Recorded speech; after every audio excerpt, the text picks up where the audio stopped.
I think the stock market is looking at DeepSeek and they're saying, oh my gosh, here is a company who has found a way to make pretty high quality AI much more widely available for much cheaper. So therefore, the price performance of a company like OpenAI, how are they going to justify that cost when suddenly it's so cheap to make? And the Jevons paradox has a really important answer to everybody who's out there shorting Nvidia or shorting Microsoft right now. It basically says that as something becomes cheaper, people want more of it. So Jevons, the observation actually dates back to the Industrial Revolution, where he pointed out that steam engines are getting more and more energy efficient, but we keep using more and more coal. Because as we get more energy efficient, then you can economically justify using coal in an application that you couldn't before. The exact same thing is true in computing. The cost of one flop, one operation of computing, has dropped by, oh, I don't know, 20 trillion fold since, the 1950s when we first invented computers. But are we using more computers or are we using less computers? Are companies making more money selling computers or less money selling computers? The basic point here is that Microsoft is, thank goodness AI is so cheap, because now the universe of people who are going to want to buy it from me just grew a lot. Fascinating. What does this mean for the energy companies, by the way? It's not just the Nvidias that are down. It's the Constellations and the others that we've been talking so much about. Clean, renewable. Is it going to be nuclear? Will we still need expensive energy if Jevons correct? Well, it's the exact same phenomenon. Decline in price as well? No, it's the exact same phenomenon, just applied to the energy. If you go back 10 years, how much was data centers as a share of the U.S. electrical grid demand? It was hardly anything. But at the exact same time that computer chips got more powerful, that algorithms got more efficient, suddenly data centers are actually a pretty reasonable chunk of the U.S. grid. And now it's looking like they're going to consume a lot more. Well, increasing efficiency has already been a part of that story. An Nvidia chip today is literally 10,000 times more efficient than an Nvidia chip a decade or two ago. And at the same time that they're getting more efficient, at the same time that you're using less energy per unit of computation, you're making the economic and the business case that much more attractive for every additional use case for that competition. I have to admit, this all sounds pretty positive in the grand scheme. So let's get to this case specifically and why Wall Street is so freaked out. DeepSeek, we're told this happened with $6 million in funding. Is that possible? Is that true? So it's which part of the story you want to say. This specific model training run, right? When you're training an AI model, how much computation did you use on that one run? Yes, that was $6 million worth of computation.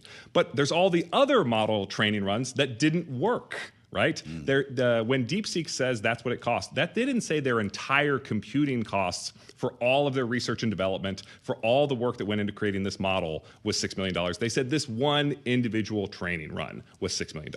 Another thing to note here is, part of the reason why everybody's so excited is this is a model that has reasoning capabilities. This is the advance that OpenAI came out with in the O1 series of models in September of last year. Well, it turns out what DeepSeek has proved is that upgrading a pretty decent base model, think like GPT-4, to a reasoning model, that is actually not as computationally intensive as had been understood widely in the press. But inside the big AI companies, OpenAI, Anthropic, they already knew all of this. They were already benefiting from all of this. Recall that Sam Altman said that O3, the most advanced category of model, the one that was blowing away benchmarks in December of 2024, he said the price of giving away that model usage, free. Right? So costs are coming down for everyone, not just for DeepSeek. What DeepSeek is doing is replicating a series of research that American AI companies had already been benefiting from. They just weren't sharing it loudly and publicly. Okay. Did this company get its hands on Nvidia chips? Or did it reinvent the wheel with some kind of popcorn chip that it stacked in a way that we've never seen before? So according to this company, according to DeepSeek, they used NVIDIA chips. But they specifically used NVIDIA H800 chips. So folks who watch the export controls debate in Washington, export control policy in Washington closely, such as myself, you may remember that in October 2022, that's when the Biden administration launched this AI chip restrictions, export controls strategy. But they got the performance thresholds wrong. They thought that they were saying, oh, you have to buy 2 generations old of NVIDIA chips. But what NVIDIA found out is actually if we make this one tweak to our existing best-in-class chips, they're actually legal to sell. So there was whereas the Biden administration was under the impression that they were putting China under like a 50 or 60% performance penalty, actually they were only imposing like a 10% performance penalty. And there was an entire year between October 2022 and October 2023 when it was illegal to sell unlimited numbers of these H800 chips. So this is the whole story. This is the story. They have been, export controls have a lagging effect, right? It's not like you stop selling it and everything that's already in China magically blows up. Right? They still have what they already bought. Yeah. And in this case, we are dealing with the failure of the design of the export control architecture of October 2022.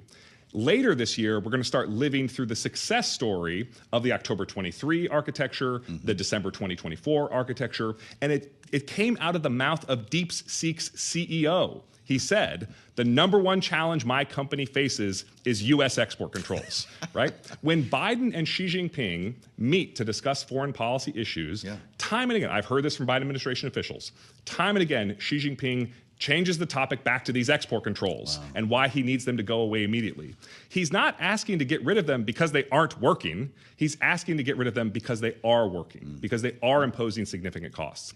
Now, I don't want to suggest that there's no legitimate technical innovation underpinning this new DeepSeek model release. There's some legitimately impressive stuff in here. Folks who work at American AI Labs are reading these papers. They are seeing innovations they can use.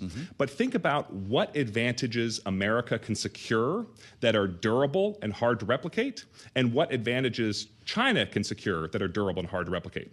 All of the algorithmic innovation, all of the architectural innovation that is represented in this DeepSeek model, 100% of it is available to American AI companies. They get to copy any new innovation. By contrast, all the computational advantages that American companies have, Chinese companies can't copy that because they can't make the chips. Fascinating. So I'm listening to you, and I'm amazed by everything you're telling me, and I'm wondering why all these stocks are down today. Well, you're making the case to buy Nvidia. Well, I would say in the long term, the stock market is based on truth. Sure. But in the short term, sometimes it's based on vibes. So and the vibes have been pretty bad today. Is what's going on. That would be my strong impression. I mean, this isn't Blackwell we're talking about. It's not Rubin we're talking about. Right. We're talking about DeepSeek, and it's legitimately important, right? This is an update in what people think is possible, but it's an update that folks who have been living in the AI industry are familiar with, right? Right now, we're living in the world of GPT-4 as the base model, O1 as the sort of reasoning model updates. But I remember when GPT-2 came out, and it was trained on a supercomputer, and now it runs on my laptop. And I remember when GPT-3 came out, and it was trained on a supercomputer, and now it runs on my laptop. So the point is here, there's no real update in paradigm. Computers start in supercomputers and they end up in personal devices, and that has been the trend literally since Alan Turing invented the first computer during World War II. Yeah. It gets faster, smaller, cheaper. But at the same time, you have to ask yourself, what kind of durable competitive advantages can we create? Yeah. And I think it's worth pointing out that we are on the cusp of a threshold, right? Sam Altman himself early last year said that the performance of his model was, quote, mildly embarrassing at best. And he had the best one in the world. But the point is, we are maybe a year away, maybe a handful of years away from AI models being able to perform so many different tasks in the global economy. And in some cases, being able to do so at better than world expert levels.